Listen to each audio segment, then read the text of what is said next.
우리글 한글을 생각하다. 우리글 한글을 생각하다. 한글 문학, 여성, 특히 이 자리에 여성 선생님들이 많이 계신데 여성들께서 우리 한글 문학에 대한 한글 보급과 장려 등등에 얼마나 많은 기여를 해 주셨는지 학술적으로 규명을 해 주실 것 같습니다. 금년 2022년은 17번째 맞이하는 서울 문학인 대회를 시작하겠습니다. 그래서 올해 2022년 서울 문학인 대회는 우리글 한글을 생각하다를 주제로 선정하고 특별 강연과 기념 공연을 준비했습니다.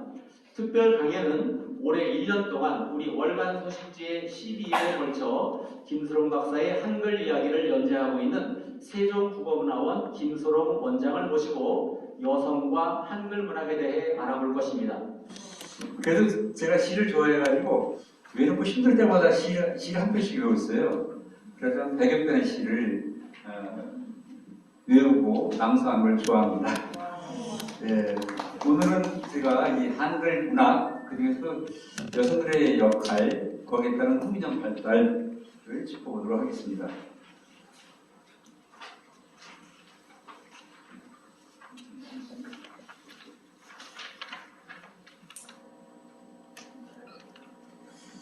문학인 대회로 해서 저도 한번 신앙서를 하고 예우지 못해서 낭독을 하고 시작하도록 하겠습니다. 우리 성명순 시인, 이 한글 관련된 시를 많이 짓는 분이시고요.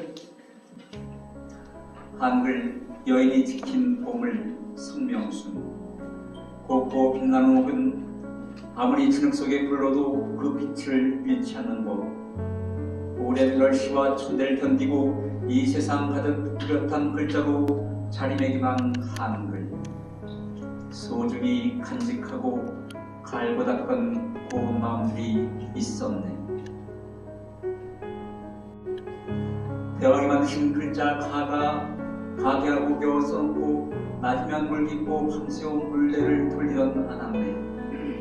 등잔불 밑에 반일할 때 쏟아지는 소름을 쫓으며 짬짬이 씻기고 날로 쓰매 제 뜻을 글로 펼쳤네.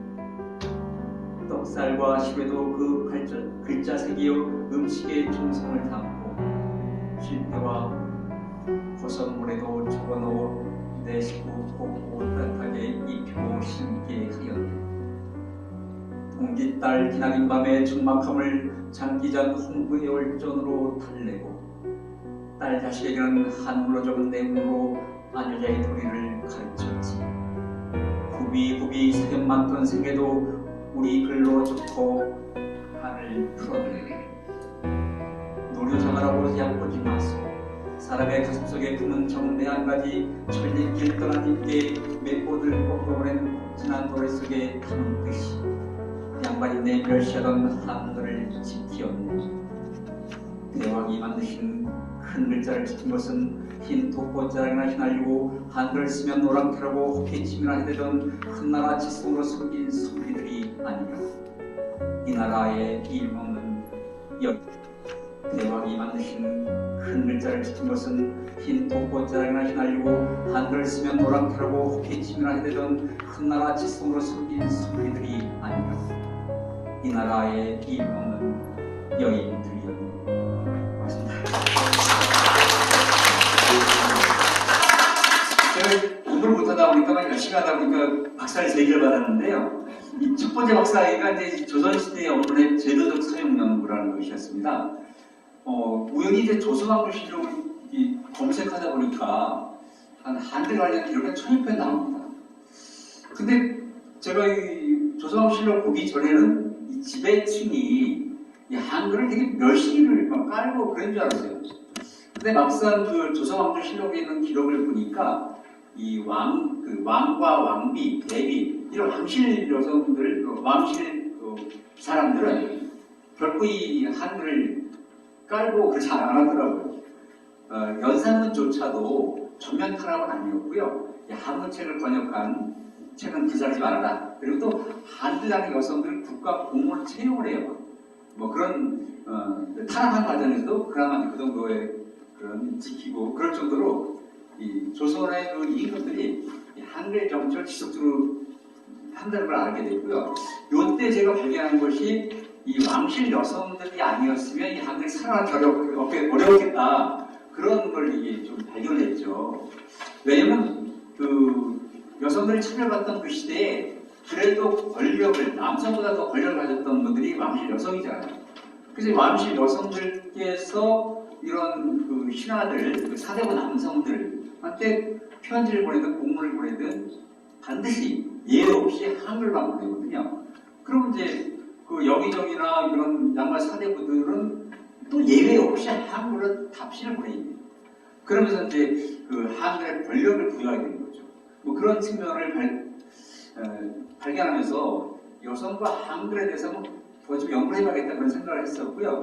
그다음에 이제 두 번째 나온 책이 조선시대 훈민정 발달사란, 이거는 이제 훈민정에 대한 전반적인 지배층뿐만 아니라 피지배층, 뭐 남성 여성, 이 조선시대 세종대왕이 1446년에 단판 이후로 조선 발달이 어떻게 발달해야 하는가 이런 걸 짚은 책이었습니다. 근데 또 그렇게 하다 보니까 또 여성과 한글에 대해서 집중 좀 연구하고 싶은 마음이 더 많이 들더라고요. 그래가지고 이제 세 번째 조선시대 여성과 한글 발전 이런 책을 2년에 걸쳐서 집필을 3년에 걸쳐서 집필을 하게 됐고요. 마침 국가에서 또 연구를 해줘가지고 많은 연구를 하게 되었습니다. 그러면서 제가 이제 부제로다가 여성이 아니었으면 한글이 살아남았을까 이런 도발적인 제목을 달았어요. 정말 도발적이죠. 결론을 볼까요? 이 결론이 보이죠? 답이 보이죠? 이런 뻔한 질문을 던지지 말아야 되는데 근데 이게 대단히 충격적이지 않습니까? 왜 그런지 한번 짚어보겠습니다. 하나하나. 자, 제가 1, 2, 3, 세 분으로 나눠봤는데요. 그야말로 남성 사대부들 유명하신 분들이죠. 1번은 이제 정인진, 최양, 박흥현, 신석주, 서울사문, 이계, 이설록, 권희양. 이분들 누굴까요? 제가 여기 가져 나왔거든요. 1446년 지금 한글날에 한글 반포할 때 펴낸 훈민정 해로문이잖아요. 이 책은 이제 원본보다 5분의 1로 축소해서 이 청동 공발의 선생님이 붓글씨로 제가 한 번역을 만든 책이거든요. 그래서 이 책을 낼 때 세종대왕을 도왔던 8분입니다. 그러니까 이 책은 9명의 공조죠. 세종대왕을 비롯해서.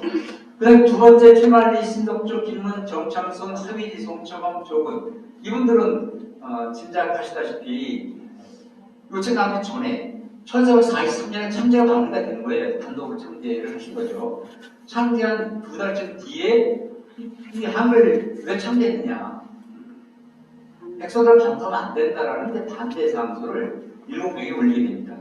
그래서 그 7명의 명단이고요. 근데 지금 시각은 이분들을 비판하거나 비난할 수는 없어요. 그 당시에 양반 사대들 보편적으로 생각했어요. 그러니까 한자 한문을 통해서 학문을 해야 되고 글을 써야 되고 성리학을 해야 되는 겁니다. 근데 이 한자를 대체할 수 있는 그런 글자가 나오니까 막 이분들이 놀래가지고 대왕이시여 한글 쓰면 힘들라고 이제 반대 상소를 연합 상소를 올리게 되는 거죠. 그 상소를 받고 되게 이제 충격을 받으시고 양반들부터 설득해야겠다. 그래서 쓴 책이 이 책이거든요. 그리고 정남경, 박지원 학자 이분들은 다 아시다시피 이분들은 몇 세기 때 분이죠? 18, 19세기예요. 18, 19세기 얼마 안 됐습니다. 그때 그 유명한 실학자들이죠. 자, 여기 나오신 분들의 공통점이 뭘까요? 공통점. 짐작하셨죠? 네, 그냥 한글을 안 씁니다. 그러니까 이 책을 도와줬던 8명조차도 그냥 이 책 저술만 도와준 것뿐이지 개인으로 한글 안 써요. 그리고 세 번째 실학자 세 분들은 조차도 이렇게 한글 사용을 거부하다시피 해요. 아니 박지원 선생님은 뛰어난 문학가께서 이렇게 한글 배우는 것조차를 거부할 정도로 이 한글을 싫어했어요. 왜 그런지 모르겠어요. 어떤 한글 너무 잘해서 그렇다고 그렇긴 하는데, 근데 아무튼 뭐 지금 시각으로 이분들을 제가 비판하거나 비난하는 게 아니라 15세기부터 10세기까지 양반 사대부들의 실상이 그렇다는 거죠. 그만큼 이 한글을 철저히 이름자 취급을 했어요. 그런 과정에서 그나마 이황 선생님, 이율복 선생님 이런 분들은 한글을 열심히 이제 문학적으로 활용하신 거예요. 그래서 조산시비곡이다 많은 시조 작품 남기고 그리고 거의 모든 양반들이 예외 없이 이 딸하고 이제 일할 때 편집을 할 때는 한글을 쓴 거죠. 근데 세 번째 시각자분들은 이제 그조차도 안 하시니까 제가 이제 예를 드는 것이고요. 제가 이 여성이 아니었으면 한글이 살아남기 어려웠다라는 이런 도발적인 질문에 대한 답은 여기 있는 분들이 보이는 거죠.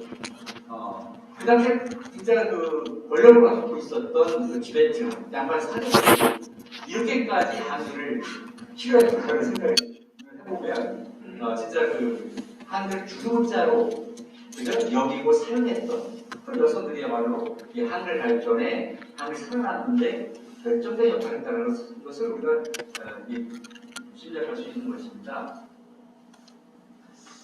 그래서 결국은 이 한글은 조선 말까지 비주류 문자로 이제 남는 거죠. 1894년에 고종이 이제부터는 한글이 한자보다 더 중요한 주류 문자이라 라고 선언을 하세요. 가보경들. 그런데 실제 그렇게 되지 않습니다. 그래서 결국 나라를 빼앗기고 말과 그래 주권을 아예 빼앗기는 지역까지 가게 되는 것인데요. 아무튼 이 비주류 문자의 한글과 소외받던 여성들, 그 소외받던 문자, 소외받던 여성들이 결합을 해가지고 이 한글이 살아나고 발전하게 되는 일종의 역설이죠. 그 역설적인 그런 결과가 조선시대의 한글 사용이었습니다. 그리고 이제 제가 여성이라고 말씀했지만 짐작하시다시피 이때 여성은 왕실 여성과 양반가의 여성이죠. 어차피 평민 이하는 남성이든 여성이든 다 문맹이거든요. 그러니까 거기서 남성에서 딸이 들어오는 거죠, 그죠?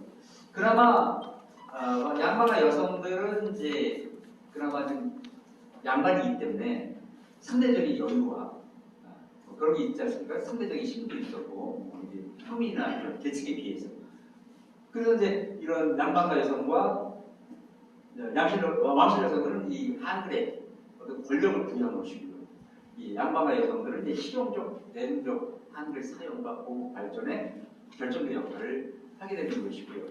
그래서 오늘은 제가 이제 그 중에서도 이 가사문학과 소설문학에서 여성의 역할이 얼마나 컸는지, 마침 또 이 가사, 내방 가사, 여성 가사를 낭독의 대가이신 우리 권식 선생님 오셔서 보여주셔서 정말 더 좋습니다.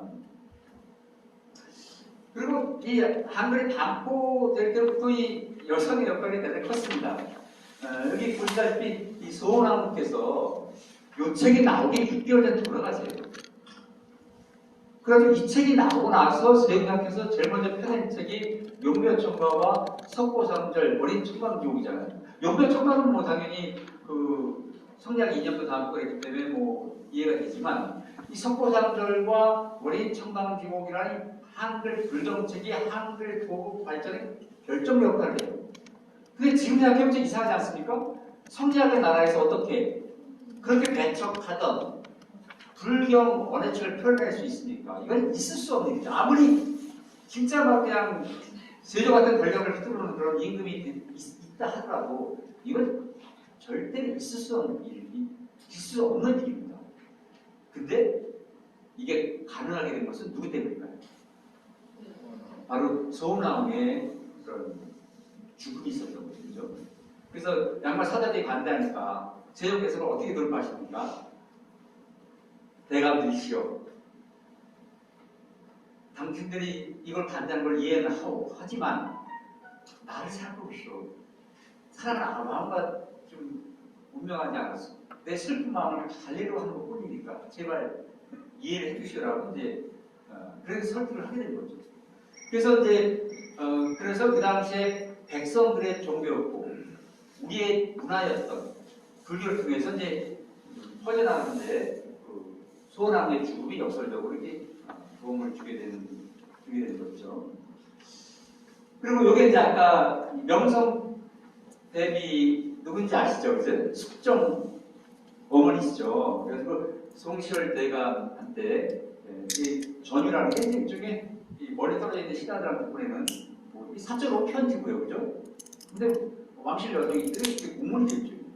거기에 이렇게 한글로 내가 우리 빨리 돌아오셔가지고 우리 임금 숙적을 도우시오. 그런데 편지를 보냈던 거죠. 그리고 왕실에서 보낸 편지는 원래 없애는 게 관례인데 그 송시열 집안에서 이걸 안 없애고 보존하는 바람에 지금도 남아 있습니다. 그리고 이거는 이제 그 순창설시라고요. 그 신석주 선생의 동생이 신말주 부인이시죠, 그죠? 그래서 이렇게 글도 그리고 시도 짓고 또 아주 극히 아주 예외적인 거죠. 이제 한문 문신력까지 있으셔가지고 이런 멋진 작품을 남겼고요. 그리고 또 이 어떤 왕실 여성을 중심으로 해서 남성들이 한글 사용하게 만드는 계기나 그런 것을 부여한 게 여성이라고 했지만 또 이런 경우도 있지 않습니까? 이게 아들이 어머니에게 쓴 제문. 진짜 이 어머니에 대한 효도를 당연히 어머니만 알 수 있는, 돌아가셨지만 어머니가 쓰던 문자로 쓰는 게 아들의 도움이 아니겠습니까? 제가 얼마 전에 깜짝 놀랐는데 국어 선생님이 돌아가셨는데 거기 한자로다가 암흑의 지묘라고 이렇게 한문을 써보셨더라고요. 그거는 있을 수 없는 일입니다. 그죠? 한글로서 애쓰던 국어 선생님이 돌아가셨는데 그 가족이 당연히 국어 선생님 뜻을 받들어서 한글을 써야 되는데 그것도 한문으로, 그죠? 그렇게 써놓은 건 있을 수 없는 일이죠. 아무튼 이 아들은 진짜 대단히 효자였고 제대로 도리를 한글을 통해서 제문을 통해서 한 거죠. 이 양반 이분이 이런 제문을 한글로 쓸 일도 없고 써서도 안 되는 상황이었어요. 근데 썼습니다. 어머니 때문에. 이게 바로 그 여성들이 한글 쓰게, 남성들이 쓰게 만드는 원동력이 된 그런 힘이었죠. 그리고 이제 이 김씨 부인, 요거는 이제 그 누구죠? 조선시대 그 한글 명문가가 있어요. 그 사시남동이 구문몽을 쓰신 석복 김만중 선생, 그 광산김씨. 광산김씨 계신가요? 광산김씨. 일어나시죠. 큰절 받으세요. 이 양감나 여성분께서 양감나 여성이 아니라 이 광산김씨에서 진짜 한글을 이렇게 열심히 또 빛내주시고 이 해례본도 이제 광산김씨 집안에서 보존해서 내려왔다는 소리 강력하죠, 그죠? 아무튼 그리고 물론 이제 그리고 또 김만 선생이 한글 좋아하고 잘하게 된 게 누구 때문이죠? 그 한평김씨 어머니 때문이잖아요. 김만 선생이 유목자로 태어날 때 태교를 한글 조절로 했잖아요. 그래서 이제 그 김만 선생 딸이 남편과 시동생과 손자를 분명하는 그런 한글 상소문을 국가에 올린 거죠. 이 상소문은 공식 문서고 그 상소문이 한문이 아니면 접수조차 안 되는 거예요. 한글 상소문 올리는 것 자체가 불가능한 겁니다. 근데 이게 접수가 돼요. 여성이 썼기 때문에. 그래서 이제 아무튼 이렇게 공식 문서에 이 한글을 쓰게 되는, 그러면서 그 공식 문서에 한문만 써야 된다는 그런 불문율이 차근차근 깨지는 거죠. 예, 그런 맥락을 그리고 이제 오늘 또 집중적으로 짚어볼 이 가사, 한글 가사죠. 이 사고 가락에 의해서 마치 문문이 있지만 산문처럼 길게 쓸 수 있어서 문문의 장점과 산문의 장점을 결합해서 이렇게 진짜 여성들이 창작을 그걸 공유하고 그랬던 그런 맥락을 좀 더 깊게 짚어보도록 하겠습니다. 저희 여성 가사, 내방 가사, 여러 가지 용어가 있는데, 내방 가사는 지금 학생들 잘 몰라요. 그래가지고 여성 가사라고 했습니다, 저는. 그래서 주체층을 봤을 때 그 여성들의 어떤 정체성, 이 정체성이라는 것은 자기다움이라는 것은 자기의 생각과 느낌과 이런 것들을 표현해내야만 정체성이 있는 거 아닙니까? 또 주체성도 되는 것이고. 그래서 이 여성들이 이 한글 가사를 지으면서 자신의 정체성을 지키고 표현하고 그러면서 또 주체성을 발휘하게 되고 이런. 그리고 되게 양반 기혼 여성들이 많았고요. 그리고 이제 익명성 작가는 많이 밝혀지지 않았지만 그만큼 또 익명이라는 것 때문에 더 많이 유통되는 그런 측면도 있었고요. 그리고 이제 유통되는 맥락이 또 중요합니다. 창작 주체. 제가 고등학교 다닐 때는 뭐 상주곡인이 남성이 쓴 가사만 배웠어요. 지금은 여성이 쓴 가사가 들어가 있어서 다행인데 그때는 왜 남성이 쓴 거만 배우는 모르겠어요. 아무튼 그 여성이 쓴 한글 가사가 훨씬 더 많이 남아있는 거죠. 그리고 이제 그 공동작도 많고 그만큼 이 여러 가지 그 지식과 느낌과 좀 이런 것들 공유했다는 공유했다는 거죠. 그리고 창작 능력이 없더라도 필사를 통해서 또 유통하고 또 남성을 통해서 그 느낌, 마음, 물분 이런 것들을 같이 나누고 이렇게 하면서 그 한글이 풍요롭게 사용되고 퍼지고 이런 데 많은 영향을 미쳤고요. 그리고 이제 주제별에서도 이 목적, 특정 목적을 쓰는 것도 있고, 그죠? 또 비판하는 내용도 있고, 당연히 감정 표현이 많고요. 그다음에 생활에 관한 다양한 기회를 담고 있고요. 그래서 이 한글 여성 가사가 하나의 문학 작품이기도 하고, 학습 재료이기도 하고, 책이기도 하고, 생활 도구이기도 하고, 치유와 문학의 그런 도구가 되기도 그랬습니다. 다만 아쉬운 것은 이 영남 지역에서만 이게 도움이 돼요. 이 다른 지역으로 거의 퍼져나가지 않는 그게 약간 좀 아쉬운데 그건 우리 권숙 선생님 좀 말씀해 주셨으면 좋겠어요. 그쪽이 또 고향이시고 그러니까 랑상하시기 전에 자 지금까지 한 말씀을 좀 정리한 거니까 넘어가도록 하겠습니다. 그리고 넷째는 제가 말씀 안 드렸기 때문에 짚어봐야 될 것 같아요. 그죠? 이 업무일체의 중요한 것은 말하듯이 쉽게 글을 써서 누구나 평등하게 지식과 정보를 나누라는 근대적 인권이 들어가 있는 거 아니겠습니까? 그래서 서양이든 어디든 이 18세기 이후에 프랑스 대혁명 이후에 업무일체가 정착이 돼요.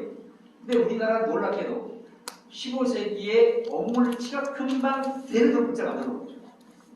그리고 그런 업무일체를 바로 여성들이 이 가사와 가사라든가 소설 이런 걸 통해서 이 정착을 시켜놓는 거죠. 제가 일제 강점기가 너무 화가 나는 게 뭐가 있냐면요. 저 국학자 입장에서 기미 독립선언서 아시잖아요. 체남선 선생의 기초한 모든 자야 조선에 이건 우리나라 문장이 아니죠.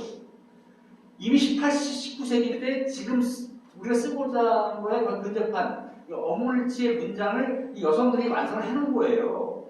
그걸 이어서 발전시켜 나가면 되는데 이 나라가 망하면서 일본의 영향을 받으면서 일본식 그런 북한포정체가 들어오면서 역사를 퇴보하는 겁니다. 퇴보. 그래가지고 그런 우리말 같지 않은 그런 아직 기괴한 내용은 순수하고 그렇지만 기괴한 그런 이상한 문장이 나오게 되는 거죠. 그래서 이걸 다시 극복하고 지금과 같은 한글 개념 문체가 다시 정착되기까지는 또 많은 세월이 필요했던 것이고 그렇죠. 그래서 이 원인 청강지고 이거는 세종단이 직접 1447년에 그때 짓기 시작해서 1449년에 이제 간행을 한 건데 이게 찬물가잖아요. 그래서 노래이고 그리고 이 원인 청강지곡이 요거 작품만 이 한자보다 한글이 더 커요. 그런데 아마도 세종단께서 원인 청강지곡을 통해서 언젠가는 한글이 주류문자로 누구나 평등하게 지식과 정보와 감성을 나누라는 그런 꿈을 담았는데 바로 그 꿈이 이제 실현이 될 겁니다. 이 한글 가사와 이 소설을 통해서죠. 예, 그런 맥락을 예, 그다음 소설 분야 보겠습니다. 누구 잘 안 보이시죠? 제3자에게 출연가 유통 과정을 보여주는 건데. 그래서 출연가가 노래도 불려주고 이 기본이 100개가 없습니다. 그만큼 다양하게 창작되고 변형되고 유통되고 노래도 불려주고 책도 쓰여지고 이런 과정에서 이 출연된 그 한글 소설의 주요 소비자가 여성들이었고 여성들의 세계에 더 터지게 되는 그런 맥락을 보여준 거고요. 또 왕판인데 다팔리타는 얘기가 완주 판본에 준말인데 하여튼 그 전주지를 중심으로 해서 많은 그런 한글 소설이 퍼져나가는 맥락을 보여주는 편입니다. 그리고 또 이 한사인 씨의 고행도 진짜 자기 그런 일상생활의 어떤 한과 거기에다 자기 생각을 담은 이런 책들이 나오고 또 그렇게 자기로 자기에 대한 어떤 그런 회고 같은 책이 또 나오고 이런 걸 통해서 이 한글 문학이 점점 이제 퍼져 나가는 것이고요. 그리고 이거는 이제 한준도 가시는 것 같고요. 이거는 이제 그래서 이 소설이 가사와 차이 나는 점이 있습니다. 이 가사 내방 가사 당연히 100% 내방을 잡는 여성들이 창작 주체인데 이 소설 같은 건 창작 주체가 좀 남성들입니다.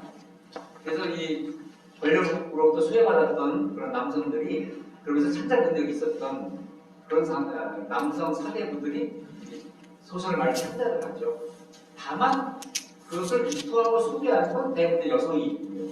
그래서 여성 창작과 유통 이런 걸 따지지 않고 그냥 종합적으로 보면 아무튼 그 여성들이 이제 이 한글 소설을 많이 읽고 소통하고 그러면서 컨텐츠니까 뭐 여성의 역할이 컸다는 건 더 이상 우리가 더 이상 이직을 할 필요가 없고요.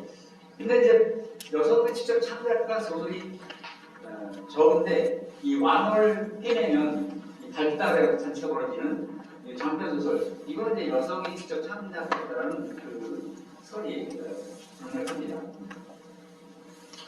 그리고 이거는 이제 홍익도 선생님이 쓰신 건데요. 이 고소설이 이 한글 가지고 어떤 역할을 했는지가 여기 잘 나와 있습니다. 고소설을 낭송하면서 전사하거나 한소리를 창하면서 전사하는 것이 왕판본 고소의 특징에서 음을 일관하는 한자를 배제시키고 한글만 썼던 것이고요. 아무튼 풍리적 창제의 동계 목적에 가장 부합했던 언어 생활이 이제 이 소설을 통해서 이루어진 것이고요. 그런 맥락을 쓰였습니다. 그리고 이 언삼국지 소설 속에 여성들이 어떻게 한글을 배웠는지 그런 게 나와 있습니다. 진짜 궁금하시죠? 여성들은 학교에 갈 수도 없었고 집에서도 못 배우고 하고 근데 어떻게 배웠을까요? 그거는 한 가지밖에 없습니다. 좀 간단한 걸로 배웠어요. 책 같은 거 보려면 그냥 아버지가 그래서 막 여기 뭐 하고 있어? 일하고 이럴 거 아니에요. 그러니까 아주 간단한 걸 가지고 빨리 배우거든요. 그래서 그게 바로 아시다시피 한글 음절이죠. 이게 제가 그 당시 상황을 재현해 보겠습니다. 1726년 양방대 딸 언년이가 시집을 간다는 거예요. 근데 엄마가 빚을 따를 때 업무를 안 가르쳐준 겁니다. 따를 때 업무를 가르쳐서 보내는 게 관심인데 못 가르쳐준 거예요. 바꿔서. 그래서 깜짝 놀라고 전날 딸을 부릅니다. 그리고 이 한글 음절을 주고 언년아 이 힘이 따라 읽거라. 가야 거야. 나야 너냐. 이 애미는 슬퍼서 그런데 이걸 뭐 무슨 뜻이야 이거?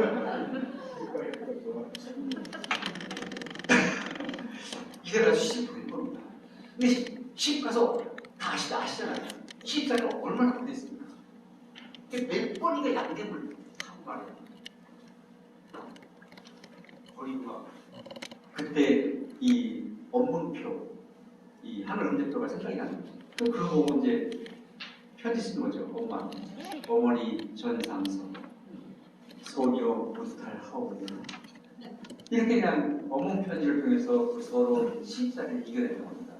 한글이 바로 우리 어머니가 우리 할머니의 목숨을 구할 것입니다, 여러분.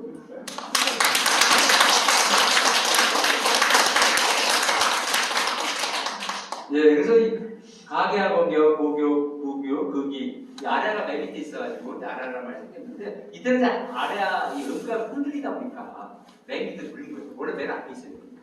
네, 그런 면은 아무튼 이런 표를 통해서 한글을 하루아침에 배워서 이제 활용을 하면서 글을 깨쳤던 거고요.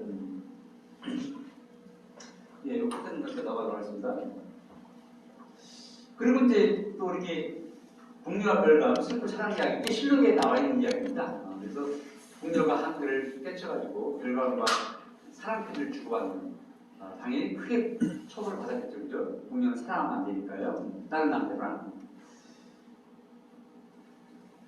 그리고 이제 원형과 한글 편지, 요거는 뭐 무덤에서 발견된 거지만 그 여성들이 이 한글 편지를 얼마나 많이 쓰고 또 생활의 어떤 중심 도구로 삼았는지, 또 그런 편지를 통해서 얼마나 그 서러운 삶들을 풀어내고 이겨냈는지 그런 것들을 보여주는 유명한 원형과 한글 편지고요. 그래서 이 한글 편지 바로 이 편지 관계 윤리, 관계를 이 한글 편지가 제가 뭐 많이 소개는 안 드렸지만 이 딸을 중심으로 해서 시아버지가 딸한테 보낸 편지, 당연히 딸이 시아버지한테 보낸 편지도 남아있고, 그죠? 그 다음에 남편과 주고받은 편지, 또 그래서 이 여성을 중심으로 해서 가족 공동체가 여기 한글을 사용하게 되는 겁니다. 그래서 이제 이 한글 편지가 대단히 중요하고요. 그러면서 역시 정체성 문제 해결 여러 가지를 넘나드는 다계층성 이런 것들을 드러내 주는 거고요. 그러면서 이 언어에서도 부어체, 저 오른쪽에 있습니다. 바로 부어체라는 게 업무의 주체죠. 이 편지만큼 이 말을 쓸 수 있는 문체가 없잖아요. 그러니까 이 업무 편지야말로 이 업무의 주체의 결정 역할을 했던 것이고, 그 아름다운 전통이 일제 강점기에서 중단되고 다시 돌아가는 것에 대해서 다시 한번 너무 안타까운 마음이 드는 거고요. 그리고 일상 어휘, 그다음에 소통 문화, 실용 문학의 바탕이 되는 것이죠. 그래서 이 편지는 문학이면서 또 일기와 같은 생활도 글쓰기니까 그런 생활 글쓰기를 자연스럽게 하면서 그것이 어떤 그 숲이라든가 이런 문화 발전의 토대가 되는 그런 또 다면적인 측면이 있고요.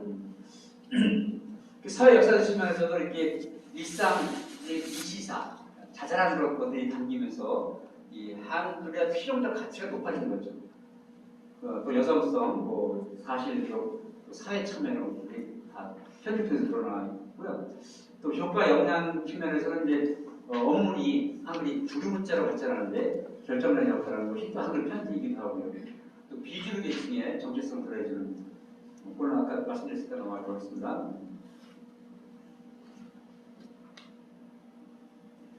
네, 요거는 잘 안 보이시죠? 여성이 쓴 기행문. 그래서 사실 옛날에는 여성이든 남성이든 이 자기가 태어난 지역을 벗어나서 어디가 여행하는 게 되게 힘들었죠. 근데 18, 19세기 이후에 이제 여성들이 여행도 하고 여행을 기록에 남기고 이런 그 기행 문학이 또 여성들에 의해서 많이 발전하게 되는 그런 문학을 보여주는 것이고요. 이거는 이제 독서하는 여인, 바로 그런 18세기 이후에 이 한글 독서 문화를 이끌던 여성들 성리에 있는 글이라서 제가 인용을 해봤습니다. 자, 그래서 마무리를 해보면요. 그래서 역사적 의미는 조선말까지 사실은 민중들이 대부분 문명이었죠, 그죠? 그래서 여성들이 한글 깨쳤다는 게 더 소중한 것이고, 그런 의미를 이뤄낼 수가 있겠고요. 그리고 양반들은 모두가 한문을 했던 거 아닙니다, 그죠? 양반들은 10% 정도만 한문을 알 수 있었던 것이고, 대부분은 양반들 숫자가 한문 쪽으로 문명이었죠. 그리고 문화적 측면에서 어떤 소통이라든가 어떤 생태적인 문화, 평등, 어떤 아름다운 어떤 글꼴의 미학 이런 것들의 전통을 만들어냈고요. 그래서 또 부사적으로 보면 한글만 쓰기. 이 한글만 쓰기, 제가 자꾸 역사의 태행을 비판하셔서 죄송한데요. 우리나라가 이 한글만 쓰는 게 정착이 된 게 언제인가요? 한글 전형이 완전히 실현된 게 언제일까요?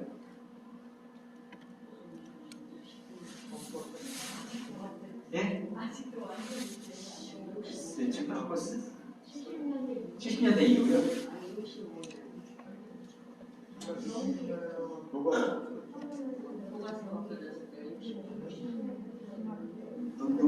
놀라지 마세요.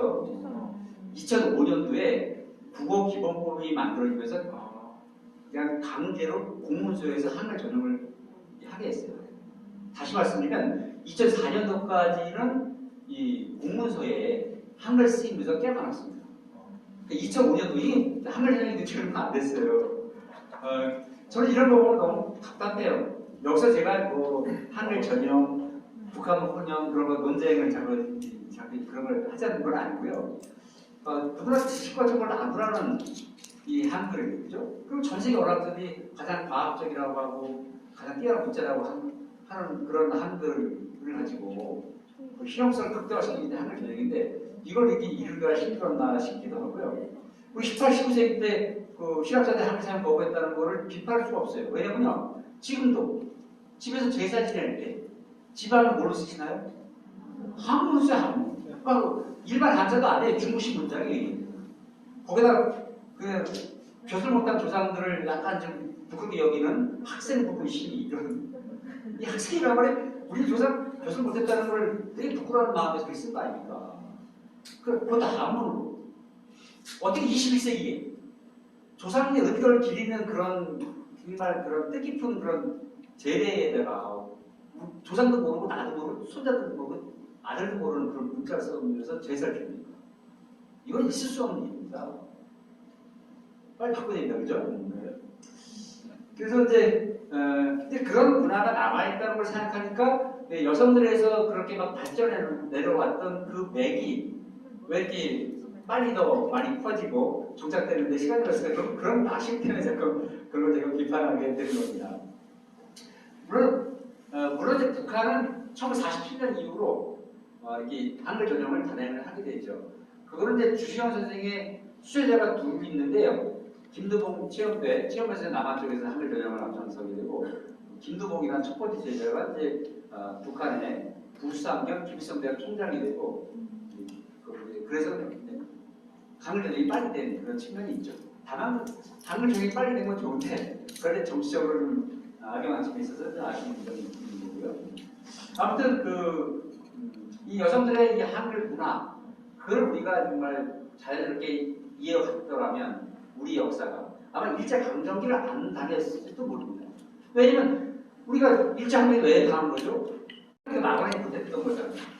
그래서 18, 19세기 때 그 중요한 시기에 그냥 이 한문으로 치고 이런 걸 가두는 바람에 나누지 않고 대중화시키지 않고 그러니까 그 우리가 지식을 앞서는 제국주의 모의가로 되는 거 아니겠습니까? 그래서 이게 단지 한글 쓴다 안 쓴다 그런 문제가 아니라 지식과 정보를 어떻게 대중화시키고 실용화시키느냐 그것이 우리의 생활과 우리의 국토와 우리의 그 나라의 주권과 직접 연관이 되니까 이게 대단히 중요하다는 걸 생각하는 거죠. 예, 그래서 이제 아무튼 이 문제를 보면 이제 조선시대 여성은 약자였죠, 그죠? 그래서 그 약자들 그냥 어차피 약자를 배려해서 나온 문자가 한글이었고요. 그러면서 소통을 나누는 이런 여성다움과 나다움 그러면서 폭넓은 사람다움의 어떤 문자살이 말기살이로 이어지게 겁니다. 그런 의미를 이제 우리가 짚어갈 수 있고요. 마지막으로 이제 제가 궁체 진짜 여성들이 한글 많이 쓰다 보니까 바로 여성들이 그런 한글 문화의 꽃이라고 할 수 있는 이 궁체라는 게 성립이 됐고 이 궁체야말로 여성들이 한글을 지켜고 바꿔왔다라는 그런 상징적인 아름다운 그런 한글 문화의 표상이 아닌가 싶어서 마지막으로 아름다운 궁체를 한번 띄워봤습니다. 예, 제가 이거로 마치도록 하겠습니다. 고맙습니다. 전 세계인들이 해례본의 내용을 알았으면 좋겠다는 생각이 들어서 영문 프랑스 조선 선생님 만든 책 이걸 손바닥 선물용으로 개발했거든요. 그걸 우리 진짜 한글을 지키고 바꾸고 그걸 빛내주는 우리 기증하도록 하겠습니다. 고맙습니다.